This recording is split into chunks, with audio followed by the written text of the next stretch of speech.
اللهم صل على محمد وآل محمد. اعوذ باللہ من الشیطان اللعین الرجیم. بسم اللہ الرحمن الرحیم. رب اشرح لی صدری ویسر لی امری واحلل عقدۃ من لسانی یفقهوا قولی. ان اللہ وملائکتہ یصلون علی النبی یا ایھا الذین آمنوا صلوا علیہ وسلموا تسلیما.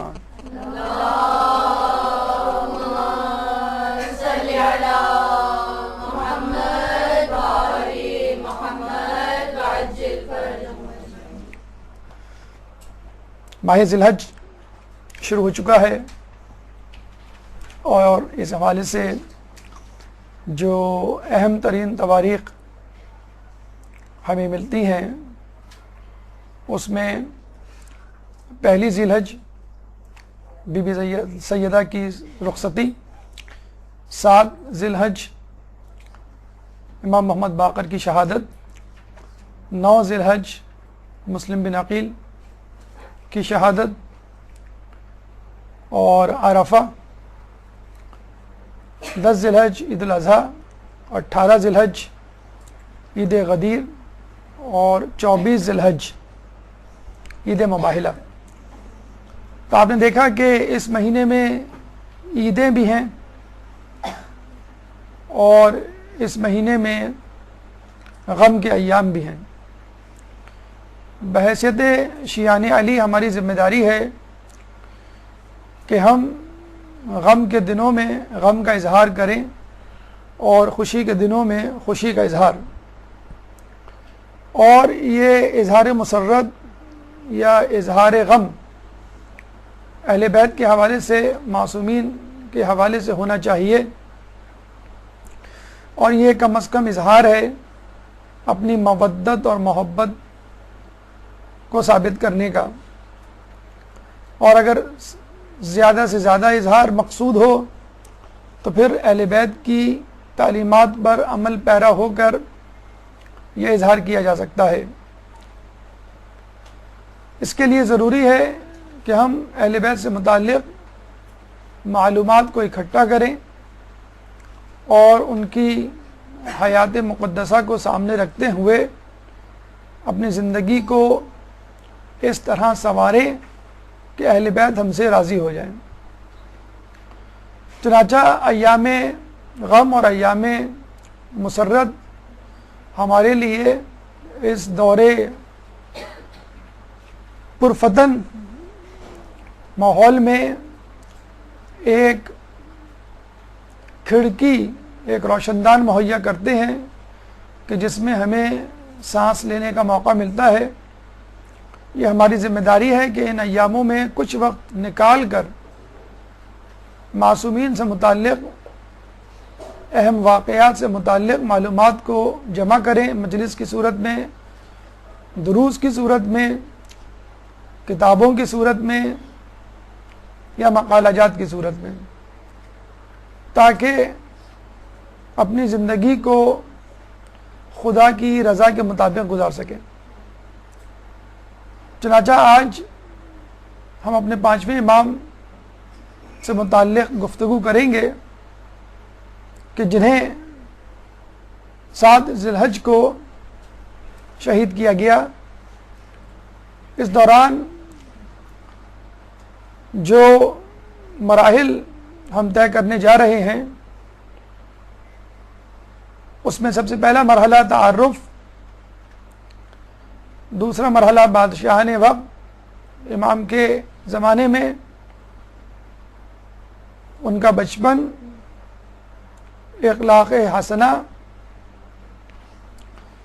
علمی کمالات، ان کے اصحاب و تلامیذ کہ جنہوں نے ان سے استفادہ حاصل کیا، کرامات و معجزات، اس کے ساتھ سیاسی خدمات، اور سب سے آخر میں شہادت کہ کس ماحول میں، کن وجوہات کی بنا پر ان کو شہید کیا گیا. سب سے پہلے امام کا تعارف، لیکن اس سے پہلے ایک درود پڑھ دیجئے محمد والے محمد۔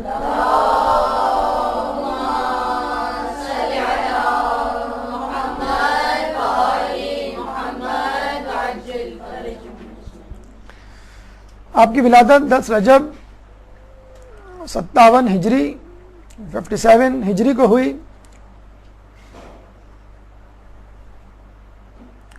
سلسلہ عصمت کی 7ویں اور سلسلہ امامت کی 5ویں کڑی قرار پائے۔ جب اس 5 اور 7 کے ہندسے کو جمع کیا جاتا ہے آپس میں تو 57 بنتے ہیں، یہی ان کا سال ولادت ہے 57 ہجری، اور اتفاق سے یہی ان کی عمر مبارک۔ بہت آسان ہے اس طرح ان کی عمر مبارک اور سال ولادت کو یاد رکھنا۔ شروع کے 3.5 سال امام حسین کے سایہ عاطفت میں گزارے، اس کے بعد 38 سال والد کے ساتھ اور 19 سال امامت کی ذمہ داریوں کو ادا کیا۔ 7 ذی الحج 114 ہجری کو شہادت ہوئی۔ 114 کا ہندسہ بھی آسان ہے کہ قرآن کی سورہ مبارکہ کی تعداد 114۔ اس میں مبارک امامت کی کڑی کے پہلے محمد قرار پائے،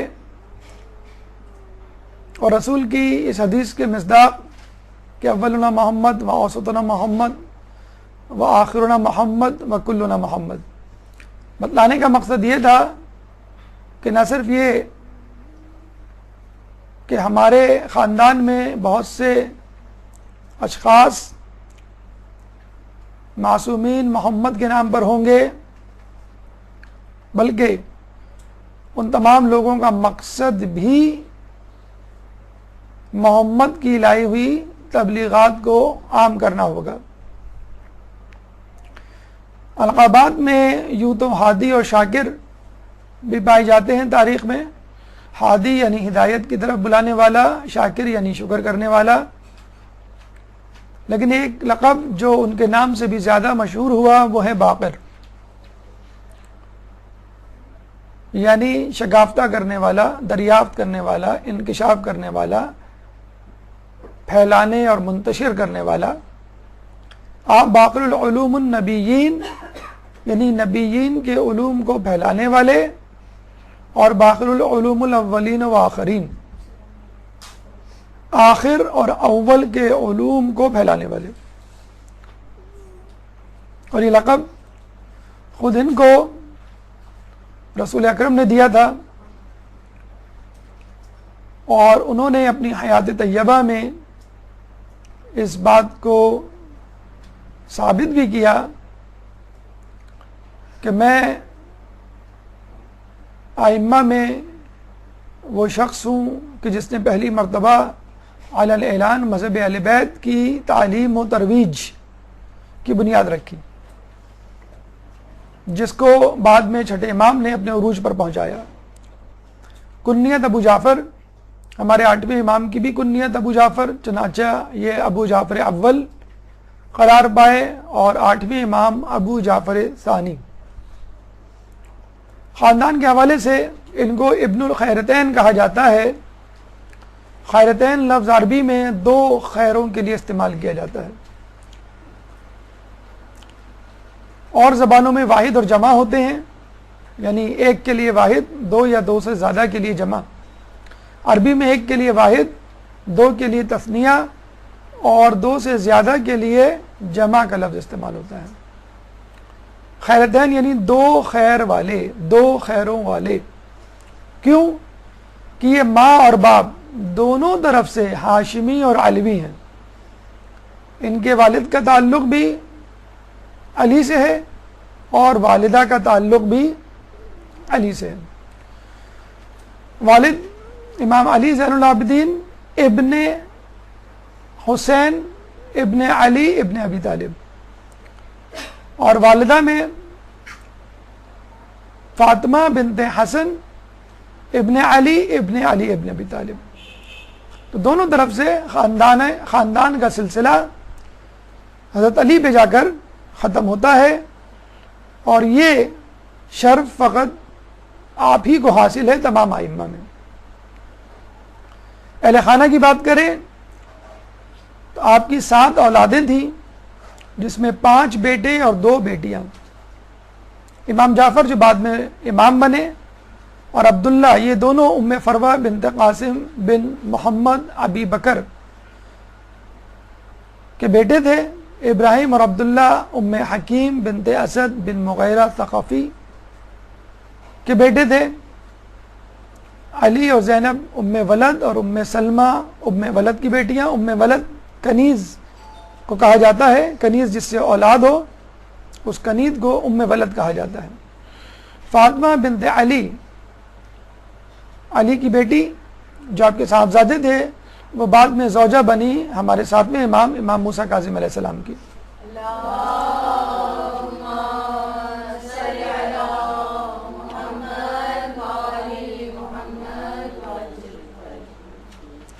تو یہ آپ کے اہل خانہ کی تفصیل. بادشاہان وقت، لوگ یہ کہتے ہیں کہ جب ہم ائمہ کا تذکرہ کرتے ہیں تو بادشاہان وقت کا تذکرہ اس کے ساتھ کیوں ہوتا ہے؟ ائمہ کے فضائل تو سمجھ میں آتے ہیں، لیکن بادشاہوں کے رذائل کا یہ کون سا موقع ہے؟ تو یاد رکھیے، تعرف الاشیاء بالازدادها، کہ اشیاء کو ان کی ضدوں سے پہچانو. یہ عرب کا ایک مشہور قول ہے عربوں میں. یعنی آپ کو نور سمجھ میں نہ آئے تو تاریکی کو سمجھ لیجئے، سچ سمجھ میں نہ آئے تو جھوٹ کو سمجھ لیجئے، انکساری اور تواضع سمجھ میں نہ آئے تکبر کو سمجھ لیجئے. امام سمجھ میں نہ آئے تو ائمہ کے دشمنوں کو دیکھ لیجئے. امام حسین کا قول ہے کہ اگر تم حق کے بارے میں مشوش ہو، مشکوک ہو، تو باطلوں کے تیروں پر اپنی نظر رکھو، جہاں وہ گریں گے وہ حق ہوگا. چنانچہ اگر سمجھ میں نہیں آتا کہ حق کون سا ہے، کیونکہ بہت سارے حق کے دعویدار آپ کو ملیں گے ہر زمانے میں، تو آپ یہ دیکھ لیجئے کہ باطل کی دشمنی کس گروہ سے ہے، وہ گروہ حق پر ہوگا. بادشاہان وقت کی تعداد 10 سے زیادہ ہے، 10 کے قریب. آپ کی ولادت کے وقت معاویہ ابن سفیان بادشاہ تھا، اس کے بعد اس کا بیٹا یزید بن معاویہ 60 ہجری کو براجمان ہوا تخت پہ، اور اس کے واصل جہنم ہونے کے بعد معاویہ ابن یزید 64 ہجری میں تخت پہ بیٹھا، لیکن فوراً ہی خود اتر گیا یہ کہہ کر جب مجھ سے بہتر خاندان اہل بیت میں لوگ موجود ہیں، یعنی امام زین العابدین، تو مجھے خلافت کا کوئی حق نہیں. اور یہ کہا جاتا ہے کہ یہ محب اہل بیت تھا، اور اس کی تربیت ایک شیعہ استاد کے زیر نگرانی ہوئی. چنانچہ اس کے تیور دیکھ کر بنو امیہ کے ظالم شخص مروان نے معاویہ ابن یزید کو اس کے استاد سمیت زندہ دفنا دیا تھا. مروان کے بعد عبد الملک بن مروان تخت پر بیٹھا، اور پھر عبد الملک کے 4 بیٹے یک کے بعد دیگرے تخت شاہی پر براجمان ہوئے. ولید بن عبد الملک، سلیمان بن عبد الملک، یزید بن عبد الملک اور ہشام بن عبد الملک. اور اس دوران سلیمان بن عبد الملک کے بعد عمر بن عبد العزیز نے تخت سنبھالا. یہ بادشاہ قدر بہتر بادشاہ تھا، عدالت پسند بادشاہ تھا، بنو امیہ بنو عباس کے لوگوں میں کسی حد تک انسانیت رکھنے والا بادشاہ تھا. امام کی بہت زیادہ عزت کیا کرتا تھا. امام جب آتے تو تخت سے اتر جایا کرتا تھا، بس اوقات 2 زانوں بیٹھ کر ان کی باتیں سنا کرتا تھا. ایک دفعہ اس نے منادی کروا دی، مدینے آیا تھا کہ جس کو اپنا حق چاہیے وہ آ جائے۔ امام گئے تو امام کو دیکھ کر رونے لگا، تخت سے اتر آیا۔ امام نے کہا کیوں رو رہے ہو؟ اس نے کہا کہ آپ لوگوں پہ جو ہم لوگوں نے ظلم کیا اس کو دیکھ کر سوچ کر رو رہا ہوں۔ پھر امام سے کہا کہ مجھے کچھ نصیحت کیجیے۔ تو امام نے کہا کہ دیکھو، اپنی خوشی کو حصول باطل میں نہ مشروط کر دینا، یعنی یہ نہ ہو کہ باطل کام کر کے ہی تم کو خوشی ہو۔ جیسے لوگوں کو گناہ کیے بغیر خوشی حاصل نہیں ہوتی۔ ویکینڈز پہ یا دوسری چھٹیوں کے مواقع پر جب تک فلمیں، ڈرامے، ہنگامے اور موسیقی نہ سن لیں، غیبت نہ کر لیں، خوشی نہیں ہوتی۔ اس زمانے میں بادشاہوں کا بھی اور دوسرے لوگوں کو بھی یہی حال تھا۔ پھر کہا دیکھو، غصے میں اتنے آگے مت جانا کہ راہ حق سے ہٹ جاؤ۔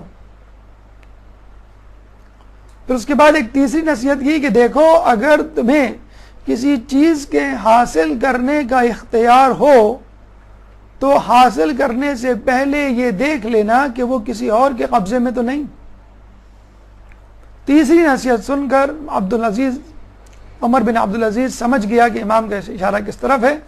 فوراً رقعہ منگوایا، تحریر لکھی اور یہ کہا کہ میں آج فدق امام کے حوالے کرتا ہوں۔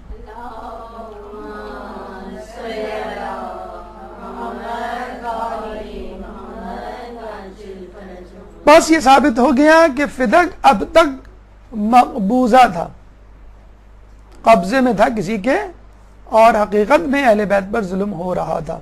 ایک اور اچھی بات جو اس سے زیادہ بہتر ہے کہ عمر بن عبدالعزیز نے اپنے زمانے میں اہل بیت پر ہونے والے تبرے کو بند کروایا، اس لعنت کو بند کروایا کہ جو جمعے کے خطبے میں مسجدوں کے ممبروں سے پڑھا جاتا، حتیٰ کہ مسجد نبوی میں رسول کے ممبر پہ بھی علی کی شان میں گستاخی کی جاتی اور اہل بیت پہ دشنام ترازی کی جاتی۔ عمر بن عبدالعزیز نے ان جملات کو خطبے سے نکالا اور اس کی جگہ قرآن کی یہ آیت اس میں پڑھوانی شروع کی، ان اللہ یأمر بالعدل والاحسان وایتاء ذی القربى وینہی عن الفحشاء والمنکر۔ اور یہ آیت آج تک اہل سنت کی مساجد کے خطبوں میں جمعے کے یہ جملہ آخر میں آپ نے سنا ہوگا، پڑھا جاتا ہے۔ ہشام بن عبد الملک آخری بادشاہ تھا کہ جس ملعون نے امام کو کھانے میں زہر دے کے شہید کروایا۔ آئیے امام کے بچپن کے واقعات کی طرف چلتے ہیں، لیکن اس سے پہلے ایک درود پڑھ دیں محمد والے محمد میں۔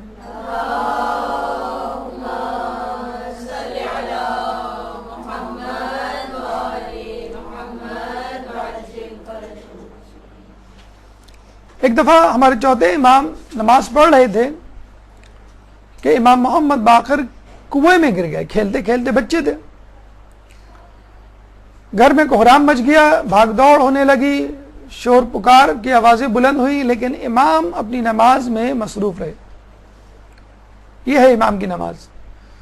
ہماری نمازیں اگر ہاتھ میں ایک مچھر کاٹ لے تو ہم پریشان ہو جاتے ہیں اور نماز سے توجہ ہٹ جاتی ہے۔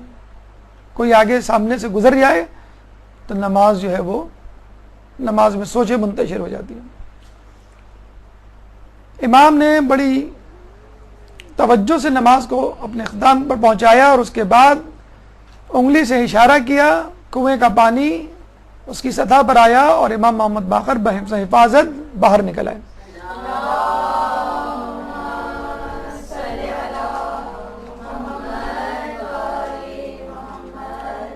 اور امام نے یہ ثابت کر دیا کہ امام خشکی کا بھی ہوتا ہے اور تری کا بھی۔ امام خشک کو تر۔ سفر حج کے دوران کاروان سے، قافلے سے الگ ہو گئے، اکیلے جا رہے تھے، بے سر و سامانی کا عالم تھا۔ ایک شخص نے دیکھ کر پوچھا کہ بیٹا تم کہاں سے آئے ہو، کہاں جا رہے ہو، تمہارے پاس کوئی ساز و سامان کیوں نہیں، کیا نام ہے تمہارا؟ تو بڑے سکون سے فرمایا کہ میں من اللہ سے الی اللہ کی طرف جا رہا ہوں، یعنی میرا سفر اللہ سے اللہ کی طرف ہے، یہ نہیں کہ گناہوں میں آلودہ تھا اب توبہ کرنے جا رہا ہوں۔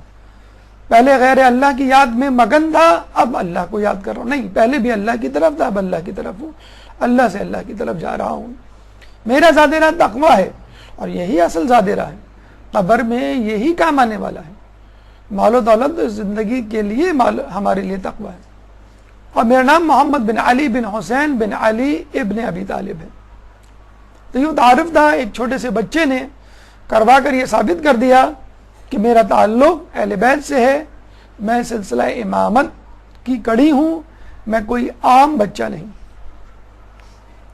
مصائب کربلا میں آپ کا تذکرہ ملتا ہے. لوگ کہتے ہیں کہ ان کا کوئی رول نہیں تھا، یا ہمیں ان سے متعلق کچھ واقعات نہیں ملتے.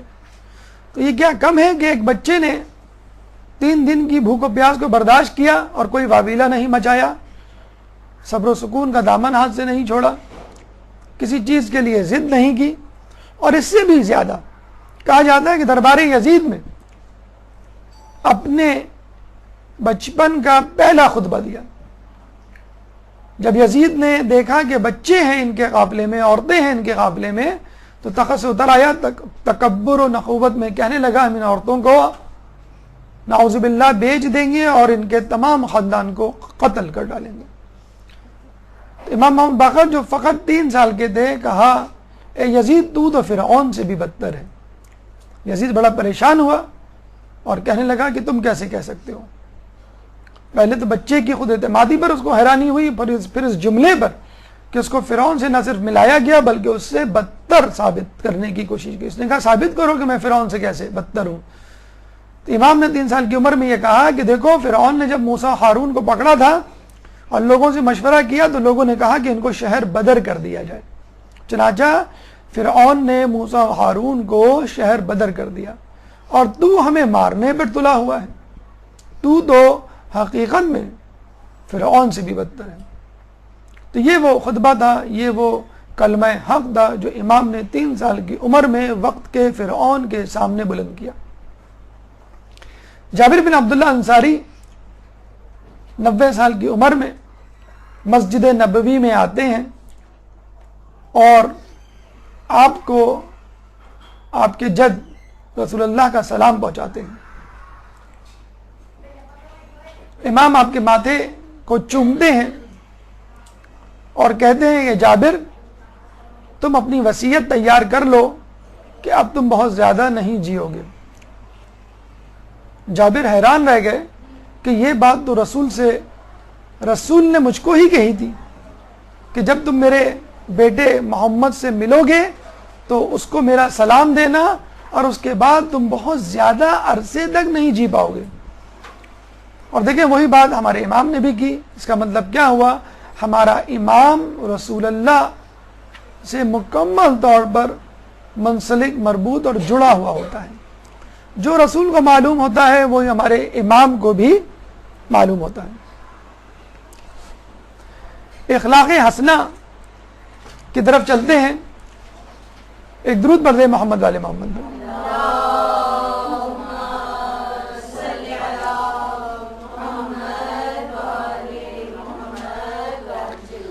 آپ نے دیکھا ہوگا آج کل فیس بک، دیگر internet websites, chatting websites میں عموماً جب کوئی کمنٹس لکھے جاتے ہیں فنی قسم کے تو آگے لکھ دیا جاتا ہے لول، LOL، لول، لاف آؤٹ لاؤڈ. اور لوگ جو ہے اکیلے میں تنہائی میں بھی خیقائے لگا رہے ہوتے ہیں. لوگ پہلے دیواروں سے باتیں کیا کرتے تھے، اب کمپیوٹر سے باتیں کرتے ہیں.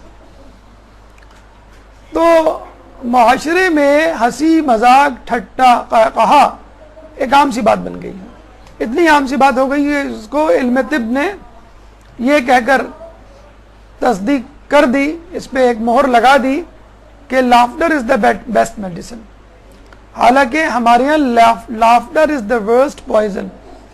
رسول اللہ مسجد نبوی سے اپنے حجرے میں نکلتے ہیں، مسجد نبوی میں آتے ہیں، دیکھتے ہیں لوگ قہقہا مار کے ہنس رہے ہیں. تو رسول اللہ نے کہا کہ اگر تم کو وہ معلوم ہوتا جو مجھے معلوم ہے تو روتے زیادہ ہنستے کم. ہنسنے کو، قہقہا لگانے کو اسلام نے معیوب جانا ہے. ہاں مسکراہٹ الگ بات ہے، حتیٰ کہ مومن کو دیکھ کر مسکرانا مومن کے لیے صدقہ دینے کے برابر ہے. مومن کے لیے مسکراہٹ ایک صدقہ ہے. اور خود اصحاب رسول کہتے ہیں کہ رسول اللہ سے زیادہ ہم نے کسی کو مسکراتے ہوئے نہیں دیکھا. اضحک عربی میں مسکرانے کو کہتے ہیں، اور اضحک کا مطلب یہ ہوتا ہے کہ آپ کے ہونٹ اتنے پھیلے کہ ضحک نامی دانت جو ہے وہ نظر آنے لگے. داڑھیں نہیں، ضحک نامی دانت جو داڑھ سے پہلے کا ہوتا ہے. تو جب امام محمد باقر کو ہنسنا پڑ جاتا ہے لوگوں کا دل رکھنے کے لیے، تسلی کے لیے کہ میں بھی تم جیسا انسان ہوں، کہ لوگ یہ نہ سمجھیں کہ امام جو ہے اپنی بزرگی اور امامت کی وجہ سے ہمارے ساتھ گھلتے ملتے نہیں ہیں، تو امام ہنسنے کے فوراً بعد کہا کرتے تھے اللہم لا تمقتنی، اے اللہ مجھے چھوڑنا مت، میں نے تجھے نہیں چھوڑا، میں نے جو ہے تیری عبادت سے منہ نہیں موڑا، میں تجھ سے غافل نہیں ہوا، تو بھی مجھ سے غفلت نہیں برتنا. اگر یہ ہنسی میرے منہ سے نکل گئی تو یہ فقط لوگوں کا دل رکھنے کے لیے ہے. ضعیفی میں دو لوگوں کا سہارا لے کر اپنے کھیت کی طرف جا رہے تھے ہل چلانے کے لیے، تو ایک صوفی منش شخص محمد بن المنقدر ملا اور کہنے لگا کہ اس ضعیفی میں بنی ہاشم کے شیوخ دنیا کے لیے مرے جا رہے ہیں، اگر آپ کو اس حالت میں موت آ گئی تو آپ کس منہ سے خدا کے حضور پیش ہوں گے، سامنے پیش ہوں گے. صوفی تھا اور صوفیوں کا یہ حال ہے کہ ان کو اپنے کسب معاش کی کوئی فکر نہیں ہوتی، کھانا پینا مانگ تانگ کر گزارا کرتے ہیں، جہاں مل جاتا ہے وہاں پڑے سو جاتے ہیں، اور دنیا سے منہ موڑنے کو صوفیت اور زہد سمجھتے ہیں. امام نے کہا کہ اگر مجھے اطاعت الہی میں موت آ گئی، اگر مجھے اس حالت میں موت آ گئی تو سمجھ لینا کہ میں اطاعت الہی میں مر رہا ہوں، اور یہ کام جو میں کرنے جا رہا ہوں یہ تو مجھ سے پہلے میرے بزرگوں نے، آباء و اجداد نے جو مجھ سے بہتر تھے انہوں نے کیا. کہ مولا علی نے یہودی کے باغ کو پانی نہیں دیا کسب معاش کے لیے؟ کیا مولا علی نے کھجور کے درخت نہیں لگائے جن سے کئی برسوں تک کھجوریں پک پک کے گرتے رہیں؟ تو یہ وہ محنت کی عظمت کا پیغام ہے، سبق ہے جو امام نے 1400 سال پہلے دیا، اور اب یہ سبق مغربی دنیا ہم کو دے رہی ہے. پاکستان اور انڈیا اور دیگر ترقی پذیر ممالک سے ہجرت کرنے والے افراد جب ویسٹرن کنٹریز جاتے ہیں تو ٹیکسی چلانے کو، گیس اسٹیشن میں کام کرنے کو، چوکیداری کی جاب کو، ویٹر کی جاب کو بحسن خوبی انجام دیتے ہیں. اور یہ کام تو دور کی بات، اس سے بہتر کام پاکستان میں ملے، کرنے کو پڑ جائے تو اس میں شرم و حیا محسوس کرتے ہیں. گھر میں گھر والوں کا ہاتھ بٹانا، صفائی ستھرائی میں اہل خانہ کی مدد کرنا ان کی شان کے خلاف ہوتا ہے. تو جو محنت کی عظمت مغرب آج ہمیں سکھا رہا ہے وہ ہمارا امام ہمیں بہت پہلے سکھا گیا، لیکن ہم نے سیکھنے کی کوشش نہیں کی. اب آئیے امام کے علمی کمالات کی طرف، لیکن اس سے پہلے ایک درود پڑھ دیں محمد والے محمد.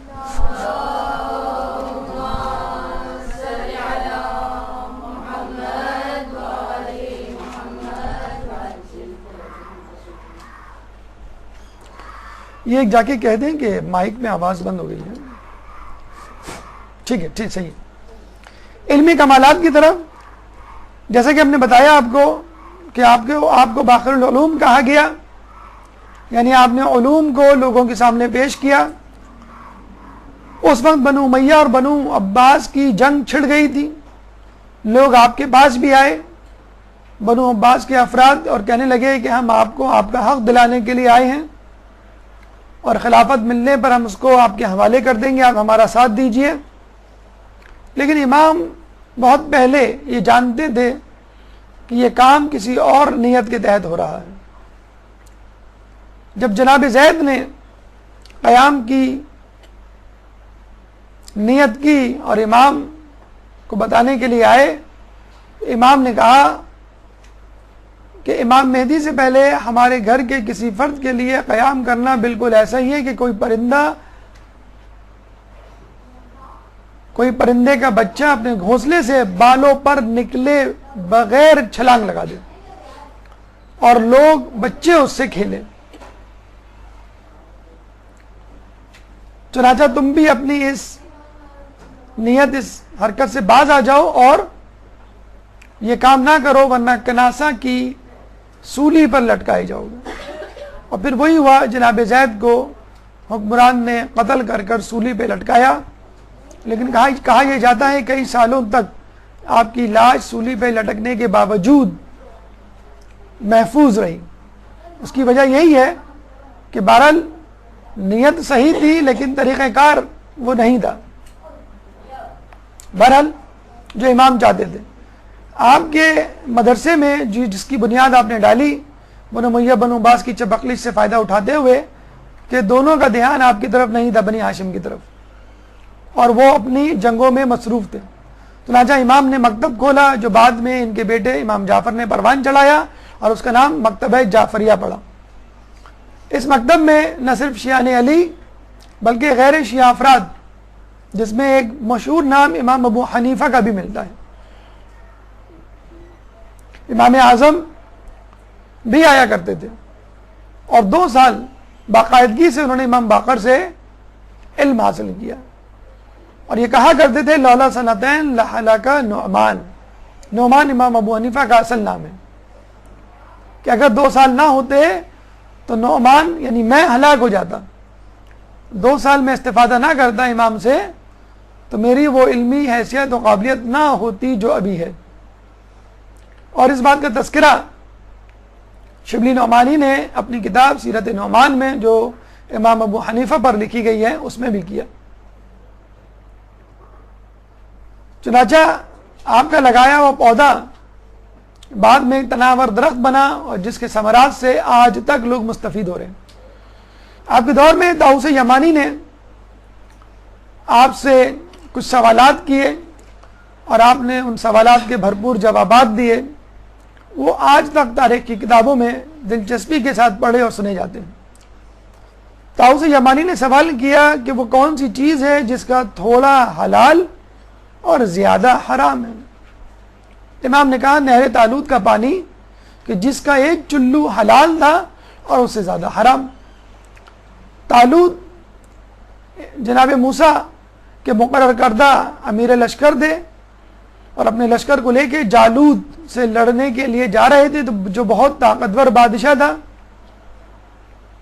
رستے میں نہر آئی، لوگوں کو پیاس لگی. طالوت نے کہا کہ اس سے فقط ایک چلو بھر مستفید ہونا، اس سے زیادہ نہیں ورنہ ہلاک ہو جاؤ گے. تو جن لوگوں نے ایک چلو پیا وہ طالوت کے ساتھ اطاعت پر قائم رہے اللہ کی، اور جنہوں نے اس سے زیادہ پیا انہوں نے اطاعت سے منہ موڑ لیا اور نافرمانی بترائے. آج بھی کھلاڑیوں کو یہ کہا جاتا ہے کہ جب آپ میدان میں اتریں تو کھائے پیے بغیر بھوک کی حالت میں اتریں. اگر کھیلنے کے دوران پیاس لگ بھی جائے تو فقط حلق تر کرنے کے لیے چند گھونٹ پانی پئیں. وہی طب کا اصول بہت پہلے سے چلا آ رہا ہے، اور یہ چیز زیادہ کھانا پینا خصوصی طور پہ معرکوں میں اور ورزش میں یا باہر آتے جاتے وقت آپ کے لیے ایک مصیبت بن سکتی ہے. طاؤس یمانی نے پوچھا کہ وہ کون سا روزہ ہے جس میں کھانا پینا جائز ہے.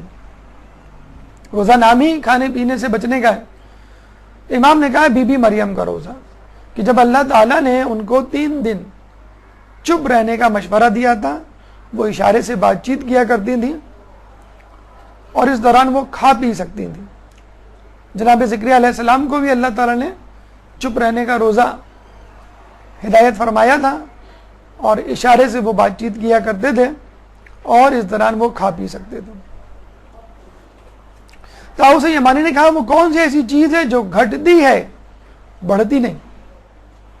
امام نے فرمایا عمر ہمیشہ گھٹ رہی ہے، برف کی طرح پگھل رہی ہے، اضافہ ممکن نہیں ہے. ہاں کمی مسلسل ہو رہی ہے. پھر طاؤس یمانی نے کہا کہ وہ کون سی ایسی چیز ہے جو بڑھتی ہے گھٹتی نہیں ہے؟ امام نے کہا سطح سمندر مسلسل بڑھ رہا ہے۔ گلوبل وارمنگ آپ نے سنا ہوگا، آج بھی ماشاءاللہ بہت گرم ترین دن ہے، 3-4 دن کی پیشن گوئی ہے کہ گرم ترین دن گزریں گے، کل آج پرسوں۔ 2014، 15 اور 16 کے بارے میں کہا گیا یہ 3 گرم ترین سال گزریں گے۔ گلوبل وارمنگ، دنیا کا عالمی طور پر درجہ حرارت بڑھ جانا، سائنس کے اثرات میں سے ہے، اور اس درجہ حرارت کے بڑھنے سے گلیشیئرز پگھل رہے ہیں جو برف کی صورت میں ہیں، اور برف پگھل کر پانی بن رہی ہے، پانی نہروں میں اور دریاؤں میں تبدیل ہو رہا ہے، اور یہ دریا اور نہریں سمندر میں گر رہے ہیں، اور مسلسل پانی کا لیول، سی لیول جو ہے وہ بڑھ رہا ہے۔ اور یہ کہا جاتا ہے کہ وہ علاقے جو اس وقت سمندر کے قریب ہیں ان قریب سمندر کے اندر چلے جائیں گے۔ امام نے یہ بات آج سے کئی سال پہلے کہہ دی تھی۔ طاؤس یمانی نے پوچھا وہ کون سی ایسی چیز تھی جو فضا میں بلند ہوئی، نہ آسمان پر تھی نہ زمین پر تھی؟ امام نے فرمایا کوہ طور، جو کہ موسیٰ کی قوم پر معلق ہوا اس تنبیہ کے طور پر کہ تم اگر اللہ کی نافرمانی کرو گے تو یہ پہاڑ تمہارے اوپر گرا دیا جائے گا۔ لوگوں نے توبہ کی اور وہ کوہ طور اپنی جگہ پر واپس چلا گیا۔ تو چند ساعت کے لیے کوہ طور معلق ہوا تھا موسیٰ کی قوم پر، اور پھر دوبارہ اپنی جگہ پر واپس چلا گیا۔ امام سے پوچھا گیا کہ وہ کون سے لوگ ہیں جن کی سچی گواہی، الف اس میں مسنگ ہے، گواہی بھی جھوٹی ہوتی ہے۔ امام نے فرمایا منافقین کی گواہی جو بظاہر سچی نظر آ رہی ہوتی ہے لیکن حقیقت میں جھوٹی ہوتی ہے۔ اذا جاءک المنافقون قالوا نشہد، جب منافقین تمہارے پاس آتے ہیں اور یہ شہادت دیتے ہیں انک لرسول اللہ، بے شک آپ اللہ کے رسول ہیں، واللہ یعلم انک لرسولہ، اللہ جانتا ہے کہ آپ اللہ کے رسول ہیں، واللہ یشہد، لیکن اللہ شہادت دیتا ہے ان المنافقین لکاذبون، کہ بے شک منافقین جھوٹے ہیں۔ جب منافقین تمہارے پاس آتے ہیں تو کہتے ہیں کہ ہم گواہی دیتے ہیں کہ بے شک آپ اللہ کے رسول ہیں، اور اللہ جانتا ہے کہ آپ اس کے رسول ہیں، اور اللہ یہ گواہی دیتا ہے کہ بے شک منافقین جھوٹے ہیں۔ سورہ منافقون کی آیت نمبر 1۔ پوچھا گیا کہ وہ کون سا وقت تھا کہ جب دنیا کا 1/3 حصہ مر گیا تھا، ہلاک ہو گیا تھا؟ امام نے کہا ایسا تو کبھی نہیں ہوا کہ 1/3 حصہ مر گیا ہو، ہلاک ہو گیا۔ ہاں 1/4 حصہ ہلاک ہوا تھا۔ دیکھیں امام نہ صرف جوابات دے رہے ہیں بلکہ سوال کرنے والے کے سوال کی بھی تصحیح کر رہے ہیں۔ اور پھر انہوں نے کہا کہ جب قابیل نے حابیل کو قتل کیا تو اس وقت 4 افراد تھے دنیا میں، حابیل، قابیل، جناب حوا، جناب آدم۔ تو جب قابیل نے حابیل کو قتل کیا تو 1/4 آبادی ہلاک ہو گئی۔ اور جب پوچھا کہ اس کے بعد آبادی کیسے بڑھی تو بتایا گیا کہ شیس علیہ السلام پیدا ہوئے جناب حوا کے بطن سے، اور ان سے آبادی آگے بڑھی۔ کہا یہ جاتا ہے کہ قابیل کو اس قتل پر آج تک عذاب دیا جاتا ہے، نامعلوم کس جگہ پر، لیکن امام ہی نے بتلایا تھا کہ اس کو گرم ترین دنوں میں دھوپ میں سورج کے نیچے دوپہر کی وقت کھڑا کر دیا جاتا ہے، آگ کا الاؤ اس کے آس پاس روشن کیا جاتا ہے اور گرم گرم پانی اس کے اوپر ڈالا جاتا ہے، اور سردیوں میں اسی طرح ٹھنڈا پانی اس کے اوپر ڈالا جاتا ہے۔ تو یہ وہ عذاب ہے جو اس کو قیامت تک ملے گا، اور قیامت میں جہنم کا عذاب تو اس کو ضرور مل کر رہے گا۔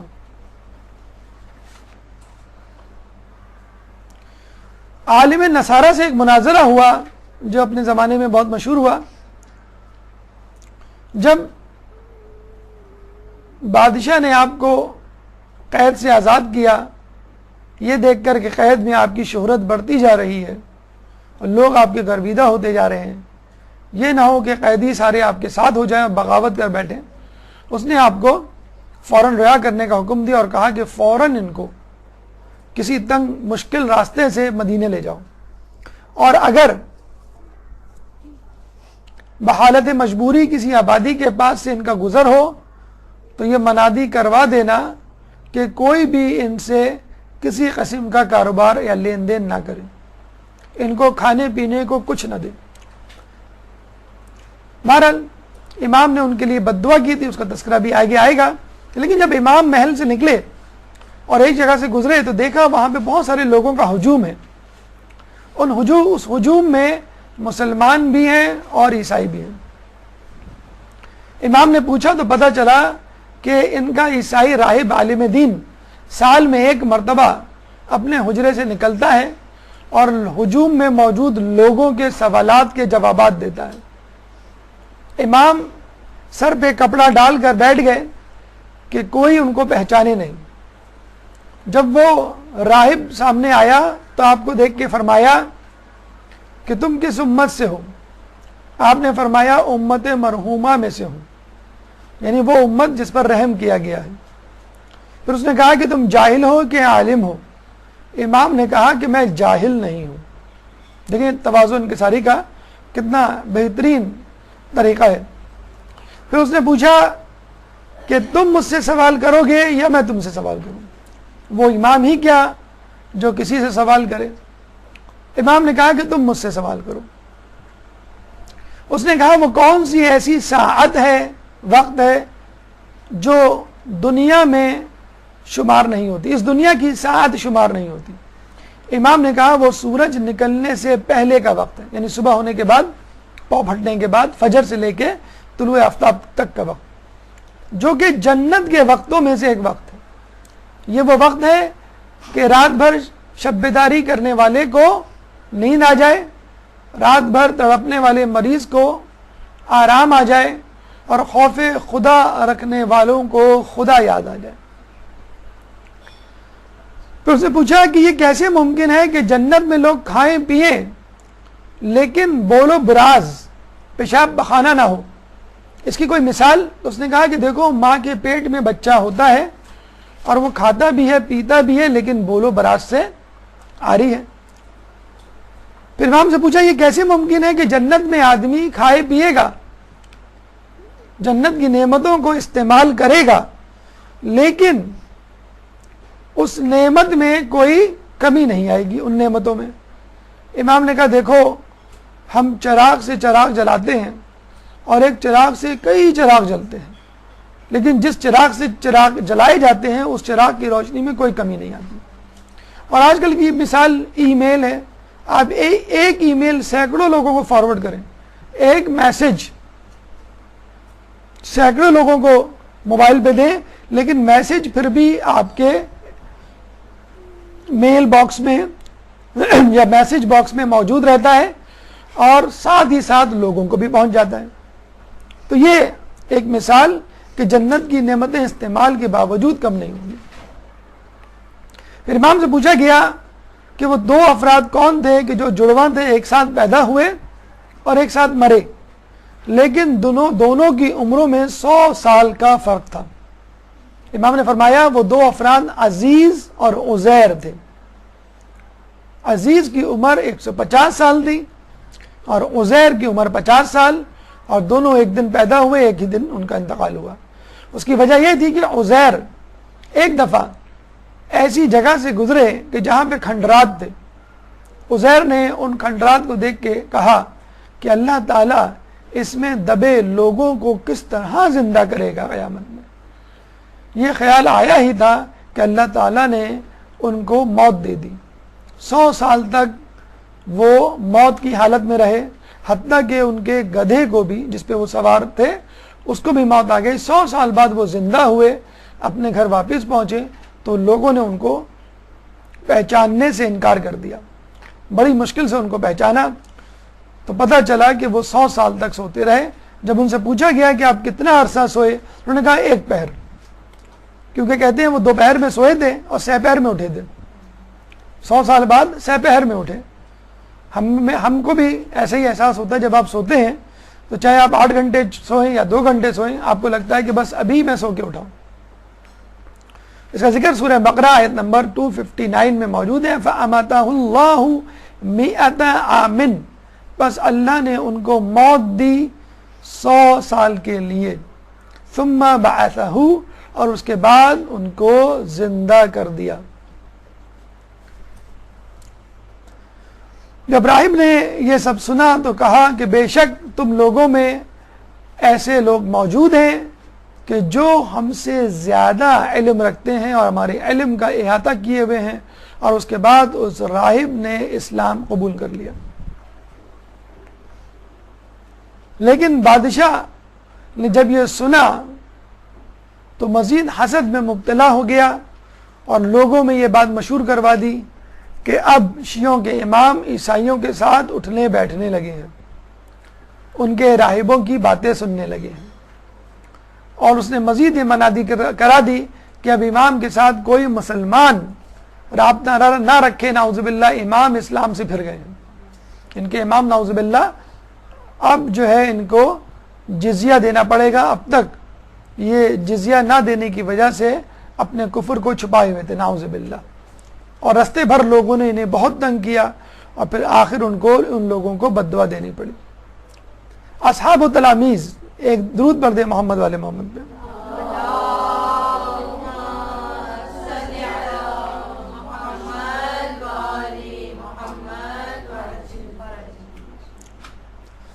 جابر بن عبداللہ انصاری، رسول کے صحابی، سلام رسول کے حامل بدری صحابی، جنگ بدر میں شریک تھے.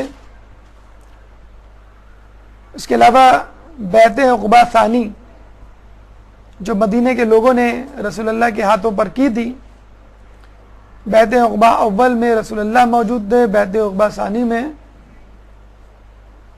خود آپ موجود تھے. حدیث قصہ کے راوی ہیں. حدیث قصہ میں آپ ان کا نام سنتے رہتے ہیں. امام حسین کے پہلے زائر چہلم پہ ان کی زیارت 40 آپ پڑھتے ہیں. کہتے ہیں کہ جب رسول اللہ نے آپ کو بشارت دی تو وہ جوش و خروش سے اس دن کو انتظار کرنے لگے کہ جب وہ 5ویں امام سے ملیں گے اور رسول اللہ کا پیغام پہنچائیں گے.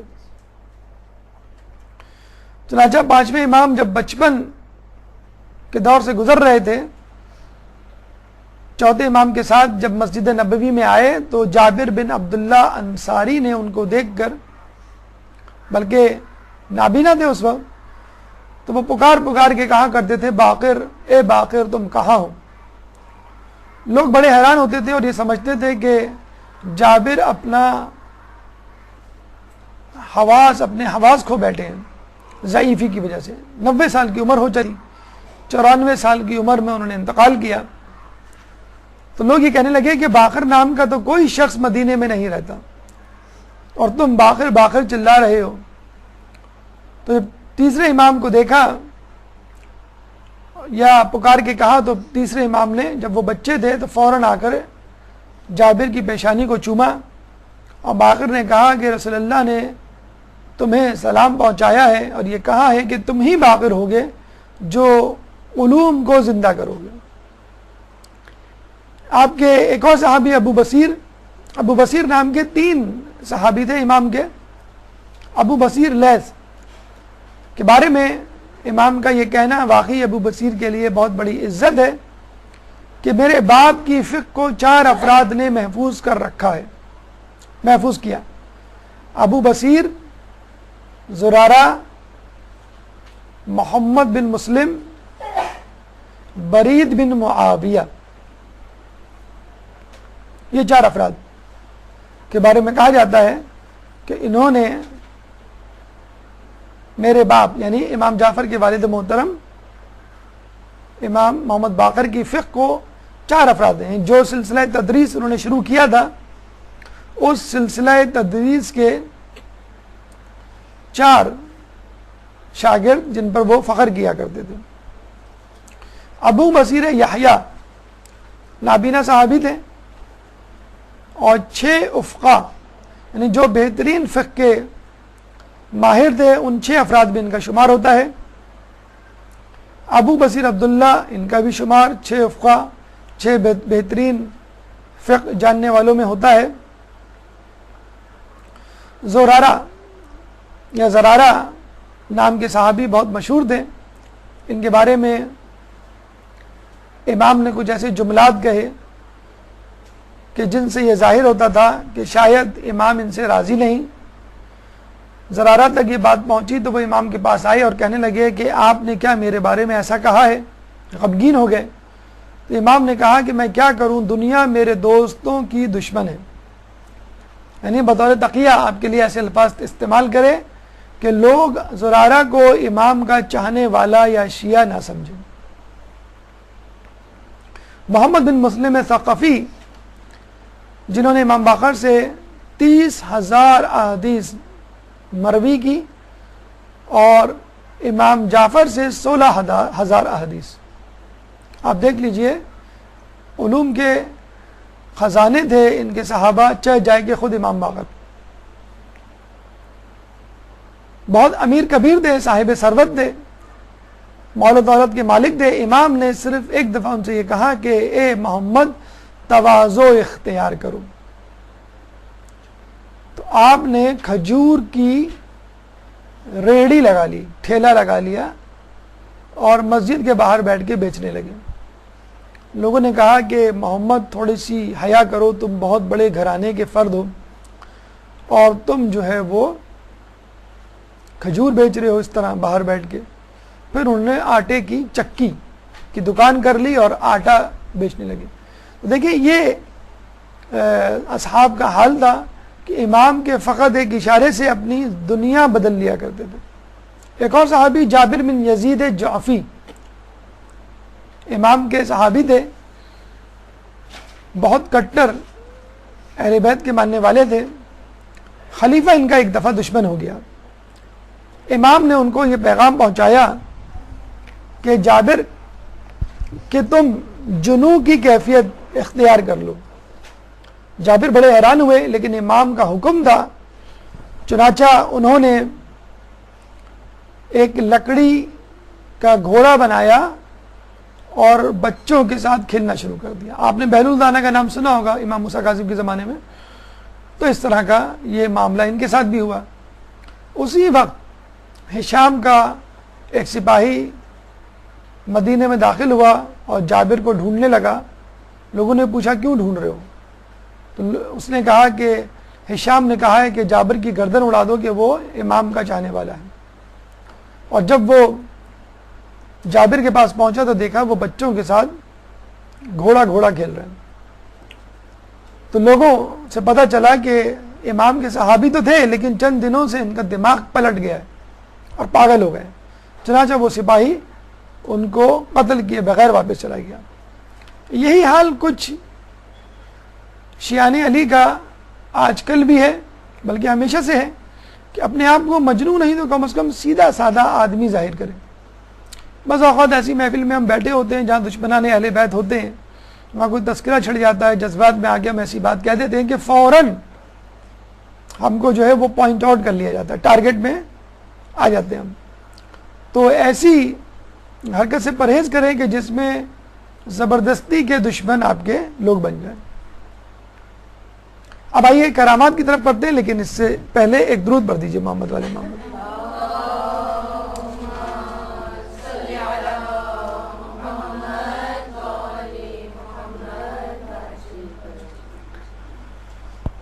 ابو بصیر امام کے صحابی تھے، نابینا تھے. چنانچہ ایک دفعہ ابو بصیر کی بینائی امام نے واپس کروا دی باعجاز امامت. ابو بصیر دیکھنے کے قابل ہوئے. امام نے کہا کہ اب تم قیامت تک اپنی زندگی امید و بیم کے درمیان گزارو گے، یعنی جنت کی امید بھی ہوگی اور جہنم کا خوف بھی ہوگا. تمہیں یہ حالت پسند ہے یا پہلے والی کہ جب تم نابینا تھے اور ہم نے تمہاری جنت کی ضمانت لے لی تھی؟ تو ابو بصیر نے فوراً کہا کہ مجھے اپنی پچھلی حالت پہ لوٹا دیں. دیکھیں کتنے یقین کیا کرتے تھے، کتنا اپنے امام کی بات پر کہ امام میری جنت کے مالک ہیں، چنانچہ جو امام کہیں گے میں اس پر عمل کروں گا. ایک دفعہ بادشاہ نے آپ کو نعوذ باللہ ذلیل کرنے کے لیے محل میں بلایا اور یہ سوچا کہ ہم علم سے متعلق جتنے سوال پوچھیں گے یہ جواب دے دیں گے. چنانچہ کوئی ایسا کام ان کے سپرد کیا جائے کہ جس کی ان کو عادت ہی نہ ہو. یہ تو ہر وقت پڑھنے لکھنے میں لگے رہتے ہیں، درس و تدریس میں. امام سے کہا کہ آپ تیر چلائیں. امام نے کہا میں ضعیف ہو گیا ہوں، مجھے اس کام سے باز رکھو. اس نے کہا نہیں، تیر تو آپ کو چلانا پڑے گا. امام نے تیر چلایا، بالکل نشانے پہ جا کے لگا. دوسرا تیر دیا، وہ بھی نشانے پہ لگا. تیسرا تیر دیا، وہ بھی. اس طرح 9 تیر دیے، 9 کے 9 نشانے پہ. اچھا، اس طرح نشانے پہ نہیں لگے جس طرح اس تصویر میں آپ کو نظر آ رہے ہیں. جی نہیں، جب ایک تیر نشانے پہ لگ جاتا ہے تو اب نشان باقی نہیں رہا، نشان میں جگہ ہی نہیں ہے، نشان کے اوپر تیر لگ گیا. دوسرا تیر عین پہلے والے تیر کے پیچھے جا کے لگا اور تیسرا تیر دوسرے تیر کے پیچھے جا کے لگا. اس طرح 9واں تیر 8ویں تیر کے پیچھے لگا. تو یہ امام کی جسے کہتے ہیں کہ تیر اندازی تھی. امام نے ثابت کر دیا کہ ہم وہ لوگ ہیں کہ جن کو ہر کام اللہ تعالیٰ نے یہاں دنیا میں بھیجنے سے پہلے سکھا کے بھیجا ہے. جیسا ہم نے آپ کو بتایا کہ جب امام کی کرامات، امام کے اخلاق سے بادشاہ پریشان ہوا تو آپ کو قید سے آزاد کیا اور یہ کہہ کر قید سے مدینے جانے دیا کہ کوئی ان سے رابطہ نہ رکھے. آس پاس کی آبادیوں میں یہ منادی کروا دی کہ کوئی امام کو پناہ نہ دے، نہ غذا دے، نہ کاروبار، نہ کسی قسم کا لین دین.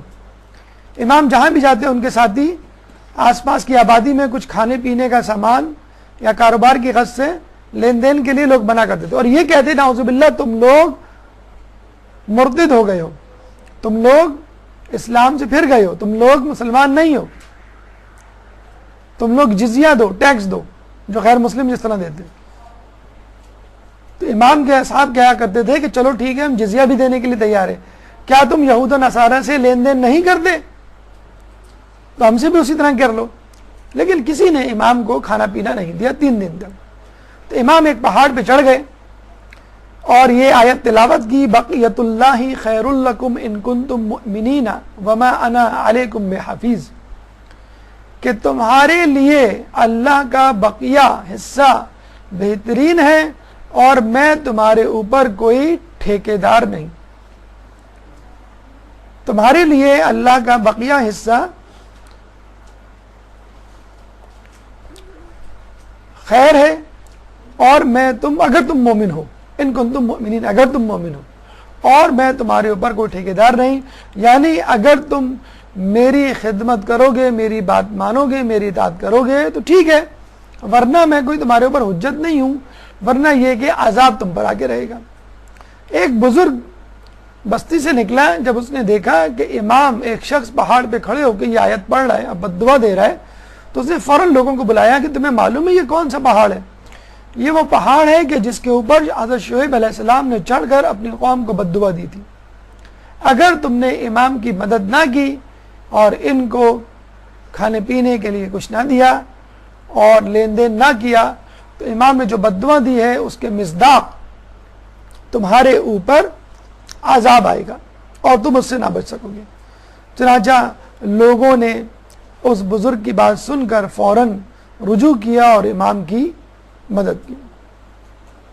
سیاسی خدمات کے حوالے سے گفتگو کرتے ہیں، لیکن اس سے پہلے ایک درود پڑھتے ہیں محمد والے محمد۔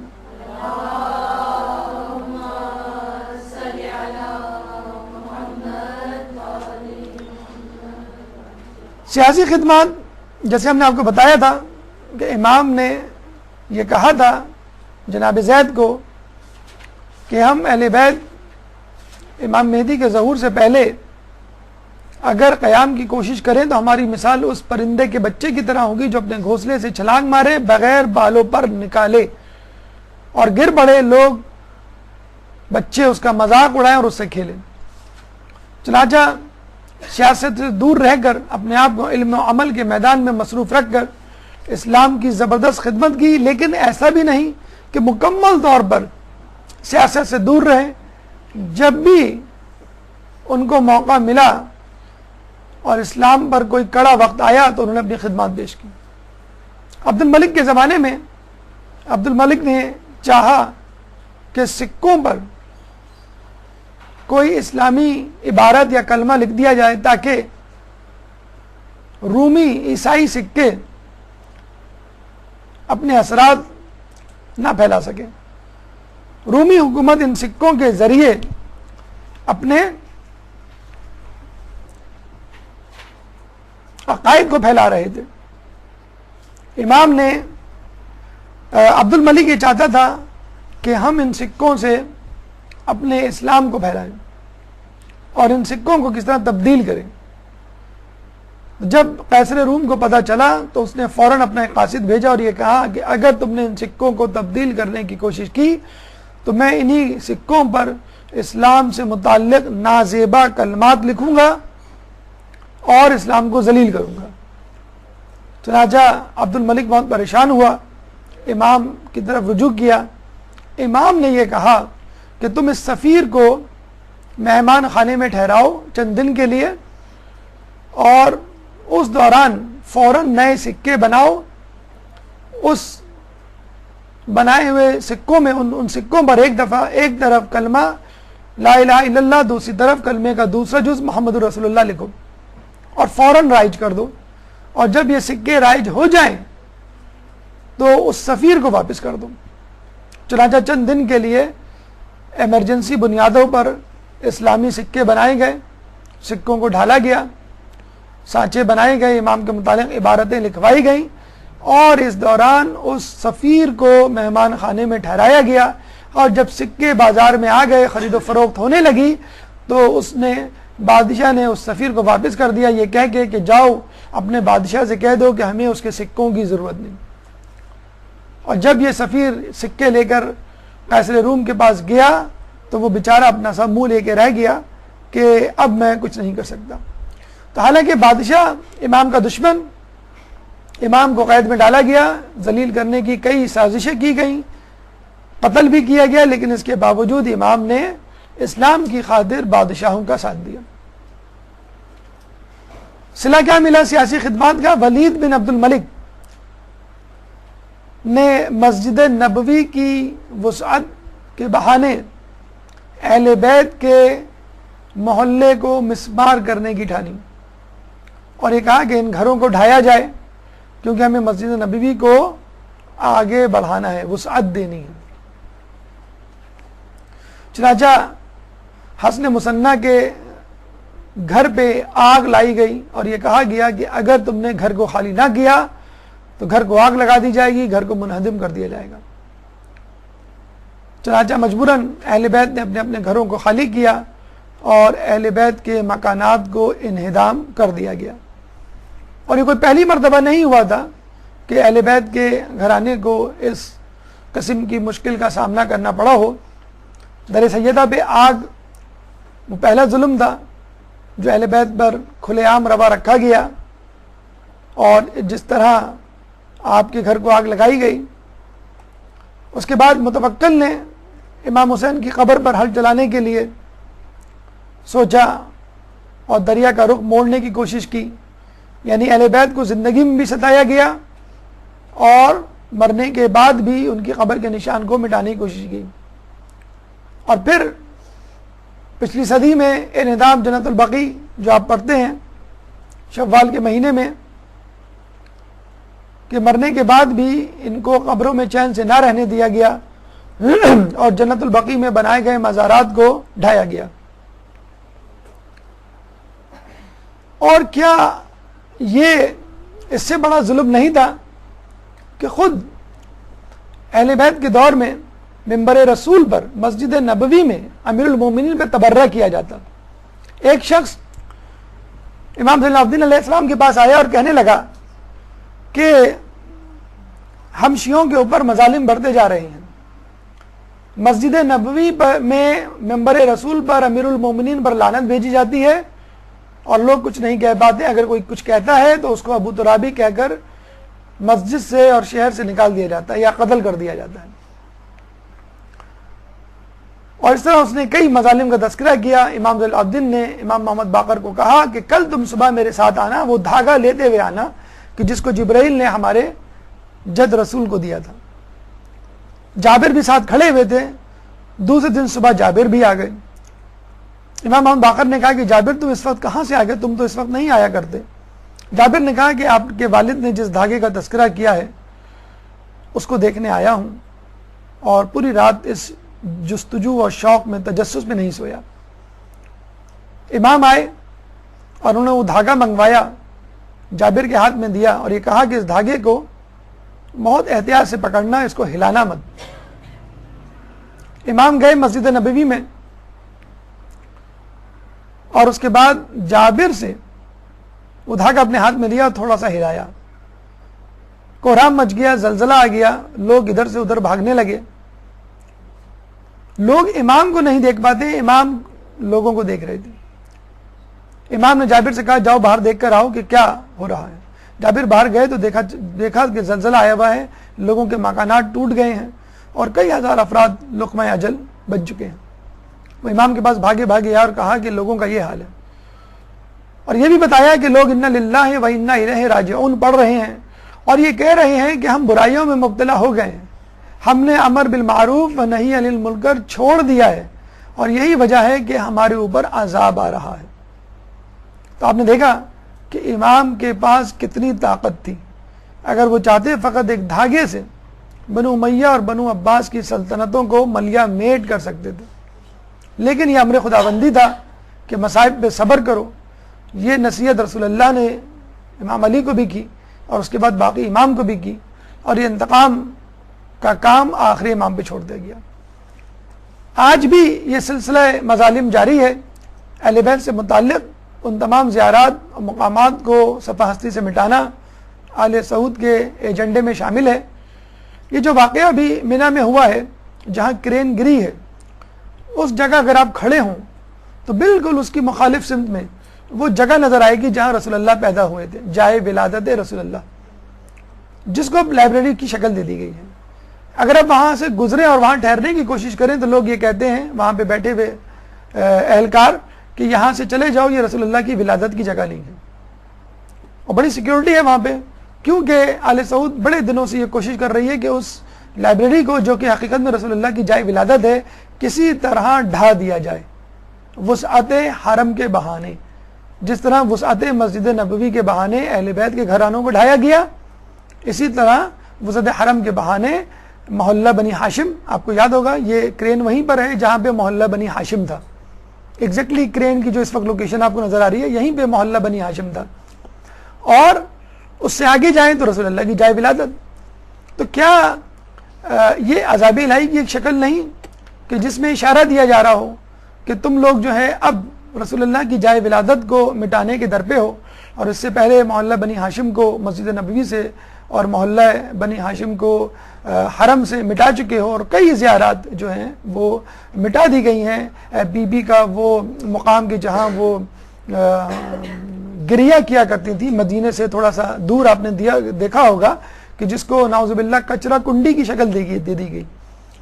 کوڑا کرکٹ جو ہے مدینے والے وہاں پہ اب ڈالتے ہیں. اب قدرے بہتر صورتحال ہے لیکن اتنی ویران جگہ ہے کہ لوگوں کو معلوم ہی نہیں کہ یہ وہ جگہ ہے کہ جہاں پر بی بی نے گھر بنایا تھا, جہاں پہ بیت الحزن تھا.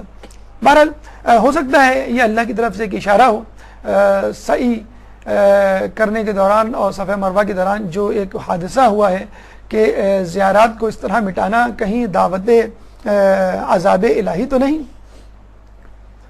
شہادت کی طرف آئیے. جب امام کی شہرت تو منزلت اور مقام علمیت مسلسل پھیلتا رہا تو لوگوں کو یہ احساس ہو چلا کہ اب قریب جو ہے یہ ہمارے لیے خطرہ بننے والے ہیں. چنانچہ ہشام بن عبد الملک نے وہی کچھ کیا جو اس سے پہلے کہ اماموں کے ساتھ روا رکھا گیا اور آپ کو غذا میں زہر ملا کر دیا گیا. امام کی شہادت 7 ذی الحج کی ہوئی. شہادت کے وقت انہوں نے 800 درہم عزاداری کے لیے مخصوص کر دیے اور یہ کہا گیا کہ منی کے میدان میں 10 سال تک میرا غم منایا جائے, عزاداری کی جائے. یہاں سے عزاداری کی اہمیت اور عزاداری کے لیے رقم کا مخصوص کرنا اور اس کے اخراجات برداشت کرنا, اس کی بھی اہمیت کا اندازہ ہوتا ہے. یہ تمام گزارشات امام کے حوالے سے اپنے اختتام کو پہنچی. اس موضوع سے متعلق اگر آپ کے ذہن میں کوئی سوال ہے تو آپ کر سکتے ہیں. سوالات سے پہلے ایک بھرپور صلوات. برحمتك يا أرحم الراحمين وصلى الله على محمد وآله